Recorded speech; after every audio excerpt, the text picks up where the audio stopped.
কখনো কখনো এমন লাগে যে কি ভাই, আমি এত একা কেন? কি এক দুইজন মানুষই আছে আমার কাছে যাদের সাথে আমি কথা বলতে পারি। আর যখন তারাও অ্যাভেলেবেল না থাকে, তখন আমার কাছে কেউই থাকে না আমাকে শোনার জন্য।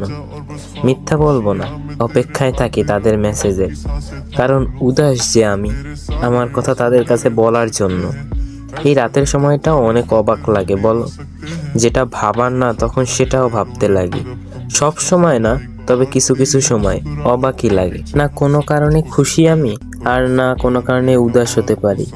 দিনে লাগে কি ভাই, কত ছোট্ট বিষয় আমি উদাসীন ছিলাম, কিন্তু রাতে সেই কথাটাই এতটা গভীর কোথা থেকে হয়ে যায় যে নিজেই জানি না। যখন ভাবি তাড়াতাড়ি ঘুমিয়ে যাব, কিছুই ভাববো না, তখনই এই ঘুম যে কোথায় হারিয়ে যায় তা নিজেও জানি না।